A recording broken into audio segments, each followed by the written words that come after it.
Welcome to A Woman's Heart. I know we are just going to have a delightful conversation here today. We have Laura Frantz with us, and welcome to the show, Laura.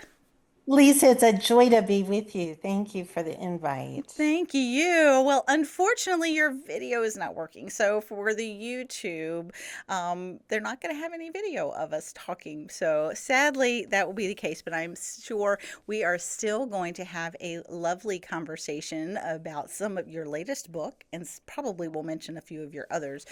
Before we get into that, though, I would love to have a chance to get to know you and let my listeners get to know you as well. So tell us a little bit about yourself and something fun that isn't normally in your bio.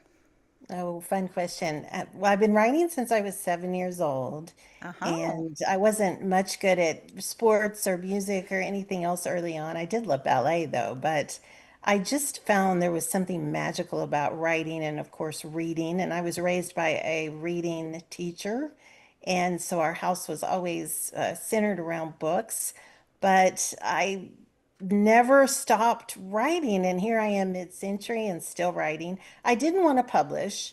That's probably pretty well known. Readers might groan when they hear me say that because it's been out there what for 18 or 19 years now. I really didn't want to publish. I was happy just writing for myself. Oh, And people say, "Oh, it's a hobby," and it's never been a hobby to me. Writing is kind of an obsession.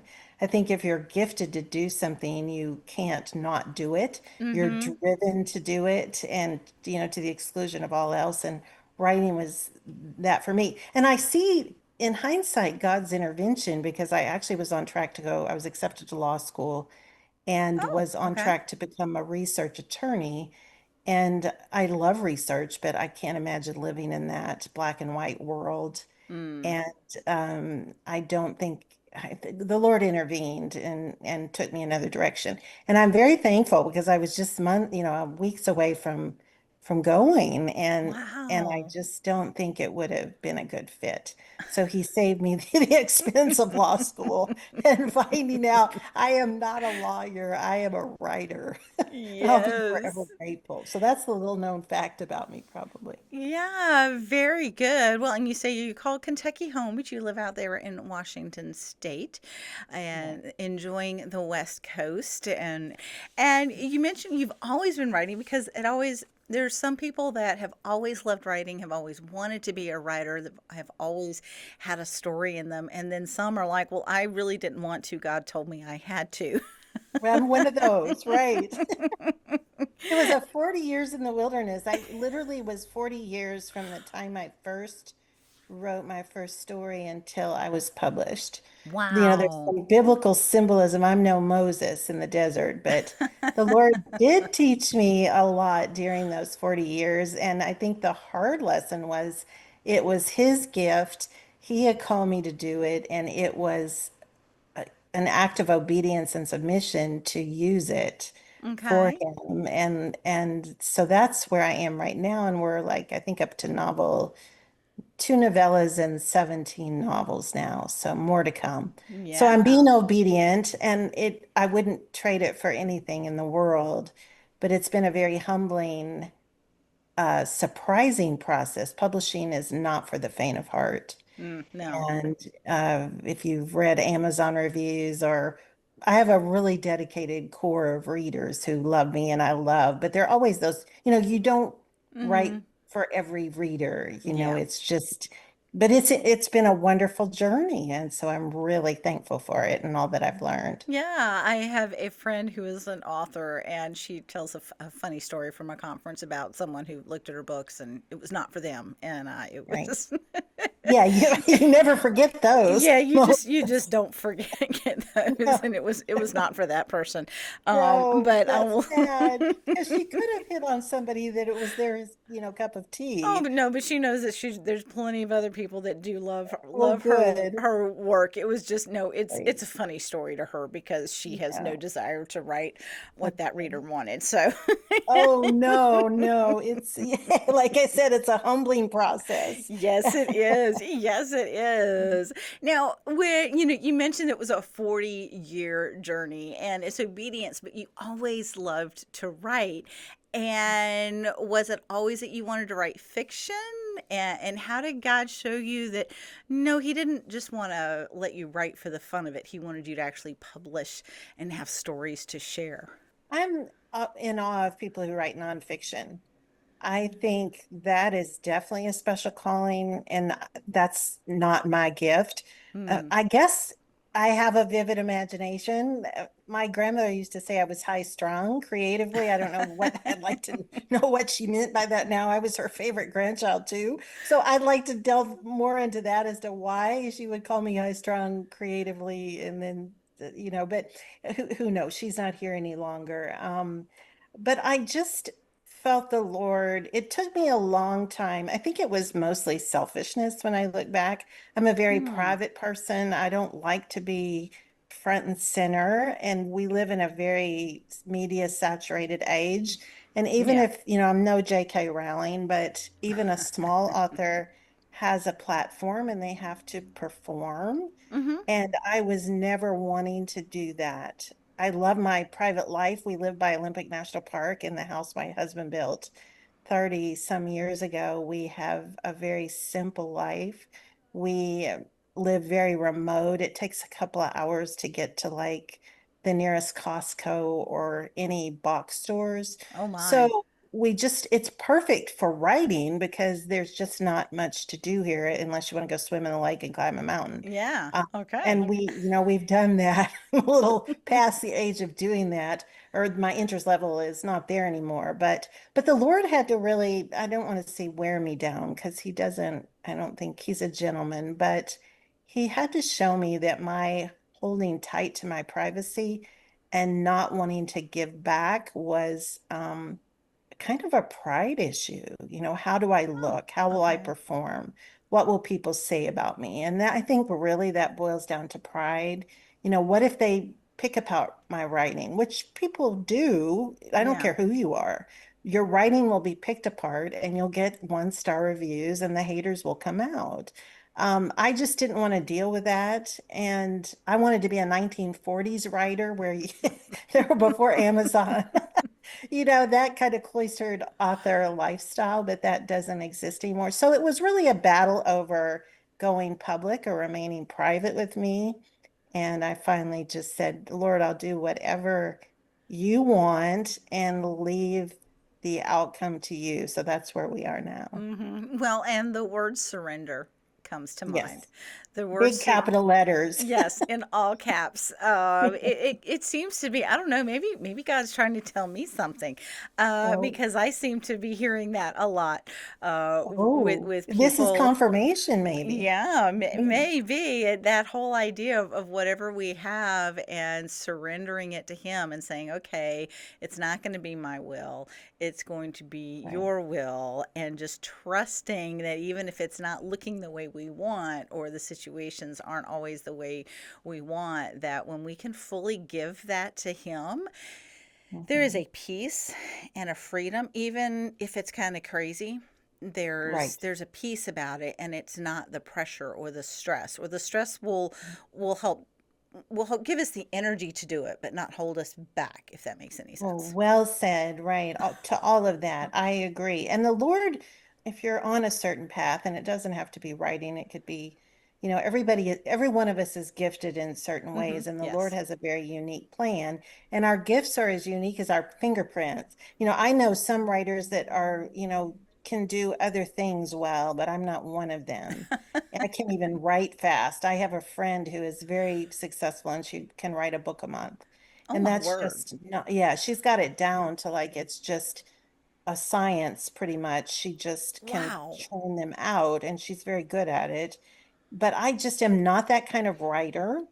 And I think we have to accept our limitations Mm-hmm. and we have to be careful we don't compare ourselves with other people in the same field or profession Yeah. because that can, the enemy of our souls wants us to live a life of defeat and discouragement, and we cannot give in to that for a minute. Yeah. Yeah, I mean, you talk about comparison, and yeah, I can very easily. I have some wonderful people in the Christian communication field, whether they be writers or speakers or podcasters or whatever, and it is so easy to look at somebody's Facebook page or their Instagram page and go, Hmm. "Wow, they have so many more followers than I have," or "Ooh, I'm really Right. happy for them, but I'm not getting these numbers, I'm not getting this kind of recognition, I'm not getting those kind of speaking things or book contracts." You Yes. look at them and it's so easy to see where we fail or we lack. And Yes. it steals the joy of where we are in the moment. Exactly. And scripture has a lot to say about comparison and pride and Mm-hmm. the we need to heed all that and really set those scriptures before our eyes. I have a friend, more than one, that writes when she struggles, she writes them down. And I've done it at times in my own life, scriptures that speak to the situation we're struggling with so that you see them on your cupboard or on your Mm-hmm. bathroom sink or before Yeah. you go to bed at night. They're kind of like signposts, and it really helps keep you afloat because we live in an intensely, privacy is kind of a thing of the past. And the To some degree, sad yeah. thing is with social media is that the grass, the old expression, the grass is often greener, but the fact is it's not. Well, no, And you still have to water it. exactly. And we don't know what the other person is going through. In Yes. fact, in my newsletter, I'm working on my summer newsletter. I send out a seasonal newsletter and I work hard on my newsletters, but I love to do it. And people seem to enjoy my newsletters. I share book news and family news. Well, so I'm posting a first ever family photo of us. And I think there are 8 of us now. And Oh, we congratulations. had it recently and it didn't quite turn out like I wanted. And so I'm posting it and I had to chuckle because if you knew what went on behind the scenes of that photo shoot, I mean, it looks really good. We I had a would think, family photo one time, and my son was young, and he just did not want to be oh there, and he kept no, cutting up and making funny faces. right, And they right. Well, at least actually he tried was to laughing. Photoshop him in from some other photo, and it was awful. I tell people it looked like something off the cover of the National Enquirer. It looked like this funky alien bat boy or whatever. It No, was that it might was have the been your worst last photo. family photo of my son ever, and he's really a good-looking kid too. I say Oh, kid, funny. He sounds he's a like he's man got now, but he's quite a a good-looking guy. personality. Mr. Personality, maybe. Yes, Oh. yes, Mm. indeed. So I love that Chit, you are sharing that with your audience on the newsletter, and yes, and that just drives the point home too. We look at what people put out there, whether it's on social media or even just face to face in church, around town, in different things. We put these images out or Right. personas or these masks out, and we really have no idea sometimes what is Right. going on behind the scenes. And we may think, oh wow, I'd love their success, but are we Right. willing to do what it took to get there? And do we want the story that they have that made them who they Exactly. are? Because I can tell you, I listen to Joyce Meyer quite a bit, and I wouldn't Mhm. want her story. No, I that's would not difficult. want that Talk about that a hard story. row to hoe. Yeah, and there's several other people I thoroughly admire their ministry, but then I kind of go, but God, I don't want that story. No, and Yeah, you're thankful for your own story. And the yes, fact is, life is hard, and we all have mm-hmm, our own individual struggles and challenges that we can never really share. Nobody knows but God. yeah, And yeah, I mean, we can talk about them, but only God knows mm-hmm. what we live with Yeah, and yeah. what we Only have to God knows overcome. all that behind the scenes. Well, I'm going to use that moment talking about what we think we see and what we know about people to take us back to the book, which we're going to talk about as part of our summer reading series.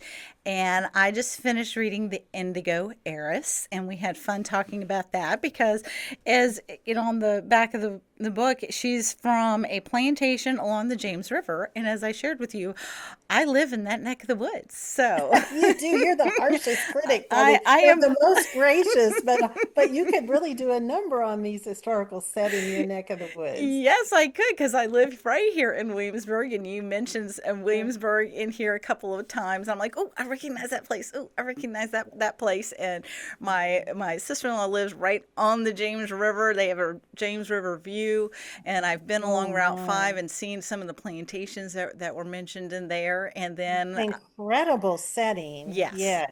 It Oh, really is an incredible setting. And not everything, these two characters don't necessarily know everything about each other's backstories. But I would love, because I don't want to do any spoilers here, I would love for you to give us a little bit of a history, about the book and why you wanted to write this story. well, I've always been fascinated with indigo and indigo production, especially historically. And one of my heroines is Eliza Lucas Pinckney of South Carolina, Mm-hmm. who basically put indigo on the map. She was, even as an older teenager, she was managing several plantations. She was Yeah. truly, but yet she was, she wasn't a mannish woman from what all the research I've done on her. She was a very feminine woman, but Mm-hmm. I don't want to say she even had a man's mind because that's not fair. Women are very bright, Yeah. but she was able to do things that most women didn't do in her time. Mm-hmm. And because she was successful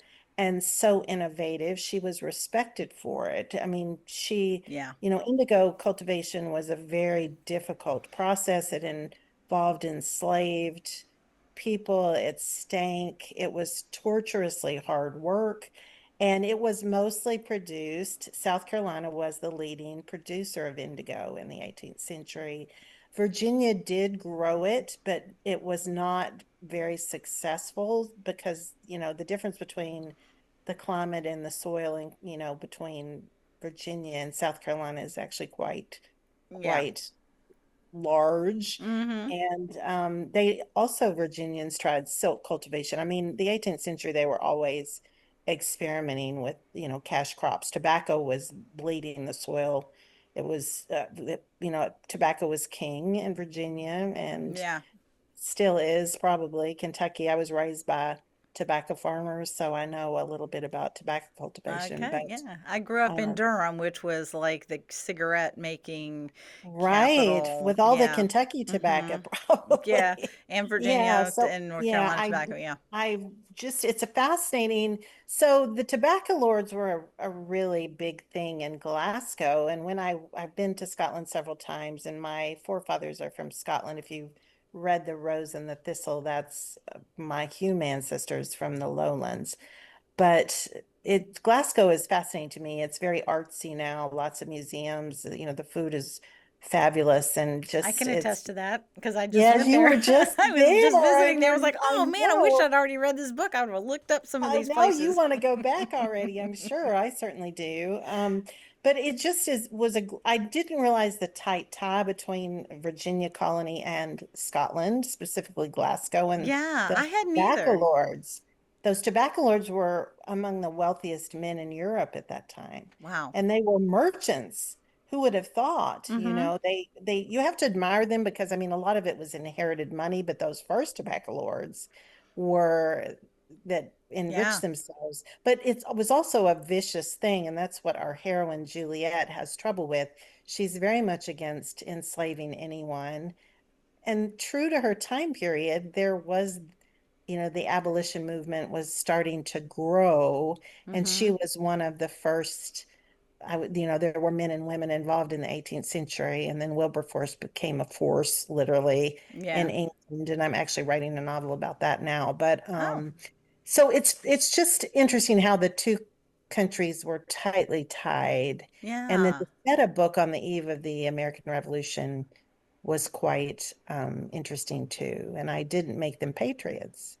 Yeah. I let them remain loyal to the mother country, so to Mm-hmm. speak. Well, but I didn't have the sense that she was against independence. But yes, you Right. saw a lot of that. At that point, it was still, yeah, we don't like what's going on, but, Mhm. you know, She had a more balanced view, yeah, perhaps. She yeah. could see both sides, Mm-hmm. and Yeah. she was bright. Our heroine, Juliet, is a lot like Eliza. She's kind of able to do many things well. Yeah. And that was fun to write out an intelligent woman who can hold her own, Mm-hmm. but yet be feminine and not a feminist. You know, I don't write feminist in that time period. It just doesn't work for me. And I don't, had one reader say, one of the reasons I like your writers is that you don't have an agenda.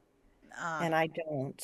yeah. I know what I like and I know what I don't like and what was suitable for that time period. You can't morph into the 21st century. Yeah, it is Well, very difficult to try to impose our mindset and our values on a different yes, time period where that was just not thought of. And as it was still unusual for a woman to be in some of the arenas that Juliet was in. And she talks about yes, how she had to very firmly stand up and hold her own in places that were male dominated.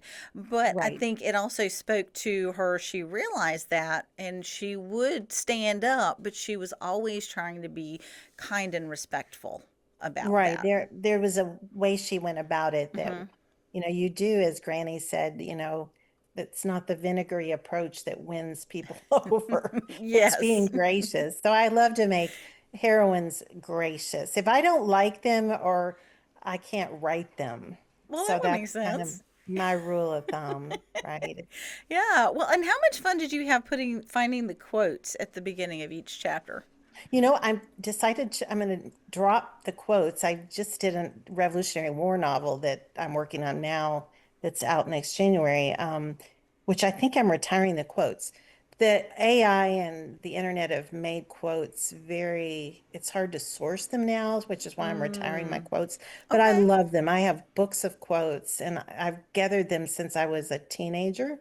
So it's easy to match the quotes that I have with the chapters, kind of give Yeah. you a little, a little pre-sentiment or Mm-hmm. foreshadowing what's to come. Now, in the Revolutionary War novel I'm doing, I don't foreshadow the chapters. They're just quotes from the war. Yeah. But I will miss Okay. them. Yeah, I will miss Yeah, them. I enjoyed them looking at some of them Oh, and going, oh well, good. that's a fun one, and ooh okay, I wonder what's going to happen in this chapter. And as Oh, I good. mentioned, we brought it back around. Was Juliet has an immediate reaction to Leith, who is one of these tobacco lords from Glasgow, and Right. then is as the book goes on, he discovers more about her, she discovers more about him, and they realize that their initial, maybe some of their initial things may have been somewhat correct, but not understanding the backstory behind them, and then how they changed. What do you hope that readers get from reading this? I think you were talking about mask earlier. I think Mm-hmm. people can wear a mask, and I see shirts occasionally, the t-shirts that people wear that say, "Don't judge me. Everybody's fighting a battle that you don't see." Mm-hmm. And I try to remember that because in the case of Leith and Juliet, she had all these assumptions about him. First, she thought he was an old man. Yeah, this And he doddering old shows, crotchety man, and here shows up right. this gorgeous Scotsman, Yeah, and little a did she know bra she was Scotsman. instantly attracted to him. Now, not all my heroines do that. A lot of it is a slow burn type thing, but Mm-hmm. in some cases, and it's even happened to me, you have an instant attraction to the person.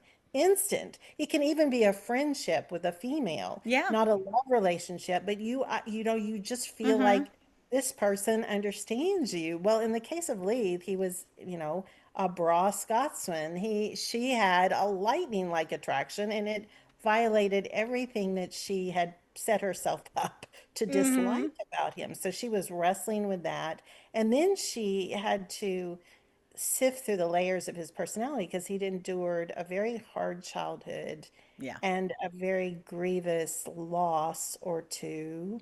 And that made him the man she was dealing with, but she didn't Mm-hmm. know it. Yeah. And it wasn't until she accepted the challenge and left Virginia that she began to understand who he was and who she herself was. Yeah, and the good that could come out of the relationship, and he also wasn't. And there were also, I mean, there was a point in the book too. I don't think I'm giving away too much here, where she's talking to someone, and they said it was very much almost taboo. It was not considered accepted for you to show outward affection Right, to exactly. somebody. Especially with married people. And they Yeah. never addressed, even married couples didn't address each other by their first names in public. And Mm-hmm. they weren't even to dance with each other in that at that time in Scottish society, or it was British society, I should say.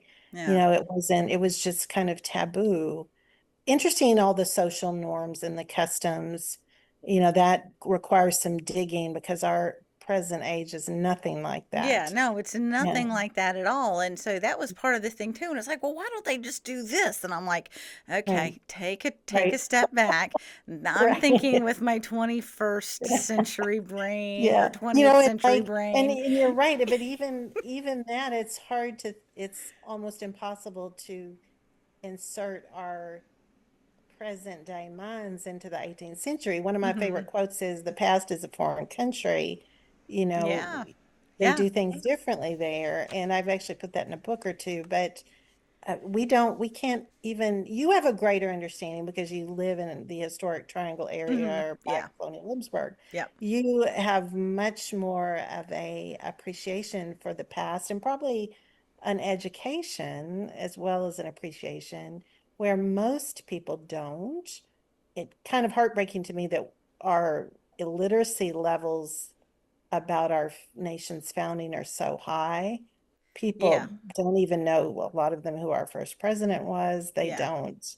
They Yeah. don't know how the country was founded. They don't know that we were warring against. It's just this terrible disconnect for people who love history like I do and your daughter and probably you. It's hard to imagine, but there's just a huge divide now Yeah. about that. Yeah, Yeah. it is. It is. It's kind of it's disturbing because there is a quote, and you didn't put it in this book, but you may have it in another one or just on the Yeah. side. Is those who don't know history are doomed to repeat it. So when we don't Right. look at history and we don't look at those things that cause different things to happen, we can fall into the same trap and just kind of repeat the cycle. Which in some cases with this book. Leith was just simply repeating some of the same patterns that he had Right. known. And one of the things I liked about the book was you saw them grow, you saw them learn. And, I keep thinking of the word redemption. That's such a common theme is that things were redeemed and they were able to change and really kind of get clarity on what was truly important in life. And as I told you earlier, I won't share what they are because we certainly don't want to spoil it. We want people to go No, and read the book you're themselves. good at But not giving they spoilers. were there were some twists at the end that I did not see coming. And No, well, sometimes the author doesn't either. That's the joy of writing. yes, because I was like, wait a minute, what? Oh Yeah. my gosh, I didn't see that one coming at all. And I was Oh, like, oh, well, now good. I definitely have to finish getting to read this. A And little suspense never hurts, right? oh no, definitely. You got to keep the pages turning. And one of the things that I love about the summer reading series is I do. It's like, oh, I have to go read this book. Woe is me. I have to go lose myself Isn't in a that story. wonderful? And I think you read across genres, which is Yes. really exciting Mm-hmm. because you don't get into a historical rut like I am. I have a hard time. I do enjoy different genres, but it's rare that I read them. And I mostly read for research, Yeah. which I love. So Yeah. it's not a chore. Yeah. So But you yeah. read across genres and have a lot to recommend for summer reading, which is Yes, I wonderful. do. I'm going to have 9 different authors across multiple different genres. This is the historical. We've got some suspense. We've got some biblical fiction. We've got some contemporary rom-com. Just a wide variety Oh, in fun. here. So Something for yes, everyone. something for everyone to just have some great reading on vacation or to just take a break because I usually deal with nonfiction, which is great and it's wonderful and it's always good to learn and grow. But sometimes my brain wants a break and it just wants to escape. So this is why Right. I get to Well, have fun with this. Well, and as we've mentioned, this has been a passion of yours for a long time, writing, maybe not publishing, but writing. And I always like to ask my guests, what would you say to encourage someone to pursue the passion that God has placed in their heart? Well, as we've talked about, God gifts every one of us uniquely, as uniquely as our fingerprints. It doesn't match anybody else. Nobody can do Mm-hmm. quite what we do. And we need to find out what God has given us that is unique And basically, I say, what sets your soul on fire? That's a kind of melodramatic, maybe, but nothing set my soul on fire like writing. I knew even at 7 years old when I was writing Mm, stories then, little, I don't want to say baby stories, but they weren't good.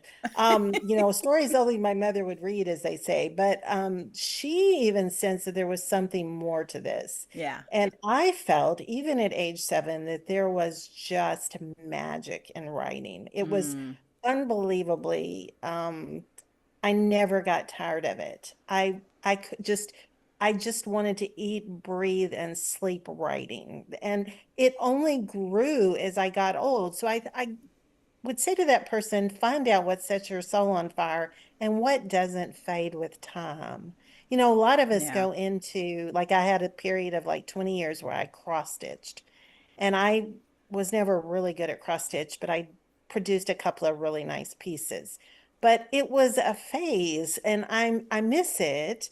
But now my eyes aren't real good, and I have to reserve those for writing instead of Hmm. cross stitch. But you find out what stays, what has staying power in your life as far as your gift. Yeah, I And like that. what do you want to continue to do over time? And what do you feel like God has personally called you to do? And don't be afraid to ask. Pray. Some people fast and, ask other people to pray about their gifts and for God to open the doors for you and to give you the courage and the strength to walk through those doors and just leave the outcome in his hands. I think the problem with me and why I was in the desert for 40 years, so to speak, before publishing kicked in was because I was not a willing participant. And think what the Lord will do with somebody who is willing. If I could go back, I would be more willing. I would start early, but that's not what the Lord with my unwillingness. And he used that. And so Yes. now I'm here and I'm doing what I was made to do. And I can honestly say when I die, and there's no retirement in the Bible, thankfully, that I know of. But when you can write, there are writers who write up until their 90s or Yeah. until they Yeah. perish. But I can honestly say that I feel so fulfilled in what I'm doing. Nothing else does that for me. Writing Mm, fulfills me in a way that when I meet my creator who gifted me this, I just want to hear him say, "Well done, good and faithful servant," because I feel like I have done what he wanted me to do. good. Good. Yeah, Well, that is excellent. I love the idea that, yeah, it's what has staying power and doing what you just really like you said, set your soul on right. fire. That is really cool. Well, Laura, if someone wants to get this book, The Indigo Heiress, or any of your other books, and I also mentioned there's two others that are set in my neck of the woods. Yeah, this one is actually the great great granddaughter from the Tidewater Bride, I believe, and Right, then you I'm have another one, The impressed, Lace right? You Maker. remember, right? And then yeah, Tidewater Bride and then the Lace Maker, and I'm trying to think then the Indigo Heiress. You can get them. Baker Bookhouse is a wonderful, that's my publisher's uh actually brick and mortar store in Grand Rapids, Okay. Michigan. Uh-huh. Baker Bookhouse has the best sales, often free shipping. You can find any of my books there, and also Amazon, Barnes and Noble, ChristianBook.com. They're often in brick and mortar stores. Barnes and Noble often has them or can order them. But Okay. I would start with Baker Bookhouse. And if somebody wants to connect with you and get that newsletter and such. My website, laurafrantz.net, and you'll see probably more than you ever want about me and my books on that website. It's a lovely site, thanks to the web designer. That's not my gift, but I send out a seasonal newsletter, and you can just sign up on the homepage there. Very active on social media, love Instagram. I have accounts that are listed on my webpage.